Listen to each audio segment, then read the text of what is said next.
So, hello mga ka-proud. Ayan, sa lahat ng mga proud farmer dyan. Ayan, yung aking mga alagang kambing. At nandito, mabilis ang kain dahil nga parang nagbabadya ang ulan. Ayan, so kasama ko sila dito. At pinutol ko sila ng mga pagkain na kinakain nila para kahit papano ay mabusog agad sila. No? Para kapag uulan na, ayan, nakikinig yung isa. Oh. Kapag uulan na ay mag-uuwian agad yung mga yan. Ayan. So, uuwi na agad. Ito yung isa sa magandang paanak ko. Oh. Yan, sa mga nag-aabang. Pwedeng gawing ganador. Yan, yung kulay puti na yan. Yang may, yang kumakain na yan. At ito naman yung babae. Ito ay gagawin ko tong inahin. Ayan. So, yun. O, kasama ko sila dito. Ayan, nandyan silang lahat. Oh, nandun pa sa dulo, sa taas, yung iba. Ayan. So, tsagaan lang talaga sa pagkakambingan. Ewan ko, parang hindi ako napapagod sa ganitong sitwasyon ko. Kasi masaya ako dito eh. Kung saan ka talaga masaya, di doon ka. So, masaya ako sa kanila. Inaalagaan ko sila. Ayan. Yun nga lang, nakakalungkot dahil kailangan talagang magbawas. Minsan, yun. Kasi nga pinapaayos ko yung bakod nila. Gumamit na ako ng hog wire. Tapos lambat. Yung lambat ko ay dudublihan ko siya ng hog wire para hindi sila makalabas. Kasi mahirap kapag ka nakakalabas sila, hindi ko nakokontrol. Ayan. So yan yung ginagawa ng mga kambing kapag ka kumakain. Inaakyat nila yung mga gusto nilang akyatin. So yun. Ang hirap nga lang dito sa kanila kasi kapag wala na akong pinuputol ng mga puno-puno, gumagala na sila. So kailangan talaga nandito ako. Pag naririnig nila na nandito ako, hindi sila umaalis. Yan. So ayan, shout out Idol Brave Body LB, PK Flores Torres, and shout out kay Merlita Marasigan, and kay Boy Makagala. Ayan, shout out kay Bernirada, kay Alexandra Smabe, Fixin Review, and kay Idol Farmer Boy TV. Yan. So shout out sa inyo. And shout out kay DJ Mix Vlog. And sino pa ba? Yun. So shout out sa lahat ng mga kasuportahan ko, sa lahat ng mga silent viewers ko, ayan. So sa lahat ng mga kapwa ko nagkakambing, ayan, alam ko na mahirap at nahihirapan din kayo kapag panahon ng tag-ulan. Ako kasi wala akong source ng ibang pagkain kundi ito lang. Nagpapatanim ako ng nipper grass doon sa may bakahan ng kapatid ko. And then siguro dahil nga halos combine na rin kami, magta-transfer din ako ng iba pang mga napier grass na pantanim dito sa area ko para magkaroon din ako ng sarili ko. At para sa panahon ng tag-ulan ay mayroon din akong pangpakain sa kanila kahit hindi ko sila ipastol, hindi ko sila pakawalan. Yun. So baka try nating mag-silage kung kakayanin natin. Yan. So, medyo maganda na yung mga lumalabas sa akin ngayon ng mga kambing. Ayan, kung mapapansin nyo, medyo malalaki na rin yung tenga ng iba. And nagpapasalamat ako kay Idol Mike Bayugs. Ayan. Dahil yung dalawang back na yan na nandyan ay hiniram ko lang sa kanya yan. So, malalaki na ngayon. So, sabi ko nga ay pwede nang harvestin.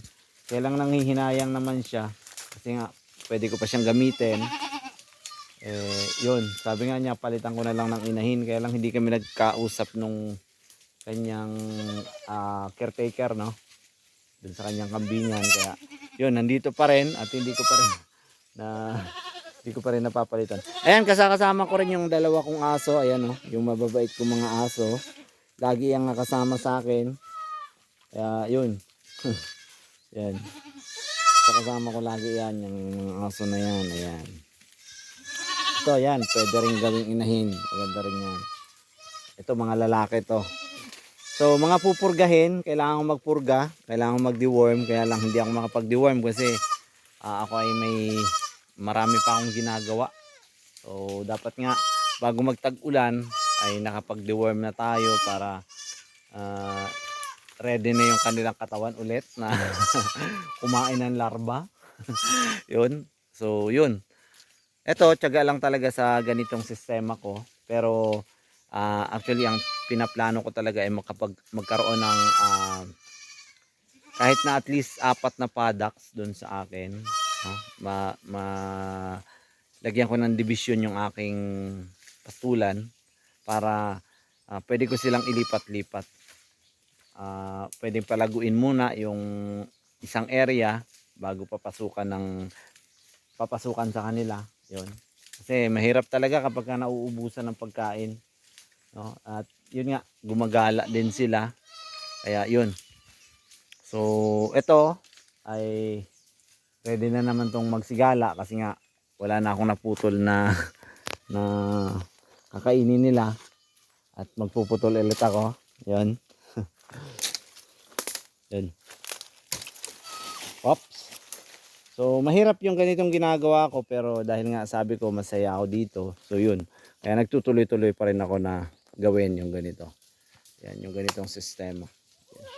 Yung shoutout sa sponsor ng damit ko. ng aking uniform. Dala-dala ko yung bag ko kasi walang tao sa bahay, walang lock. Yun. So, baka hindi kayanin ng aso ko na bantayan yung aking mga gamit. Ang cellphone tsaka yung aking wallet na walang laman. Yun. So magputol muna tayo. Ayan. Pakita ko sa inyo para makita nyo. Yan. Yan. So kasi umaalis sila kapag wala silang kinakain. Uy. Sumabit pa. Yun. Yun. Yun. Yun, oh.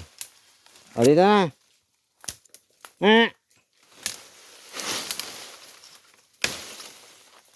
Yan, oh. Yung bat. Yung agad. So, yun.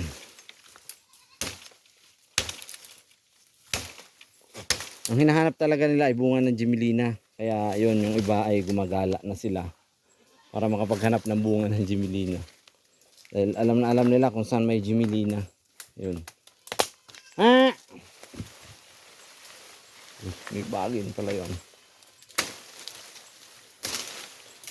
So maganda na rin to kasi at least yung nyug ay nalilinisan din. So double purpose tayo dito sa part na to. Yan. Ano? Yun, oh. Yan agad sila, oh. Kasunod ko na. So yun. So yan lang ang ginagawa ko. Pagka late na nga ako nagpakawala sa kanila, nasa ano na yata eh. Pasado alauna na. Kasi nagpakain pa nga ako ng aking mga gumagawa doon ng bakod ng baka ng kapatid ko. Yun, kasi nga madalas nakakawala. At medyo malaki-laki na yung binayaran naming damage. Kaya yun.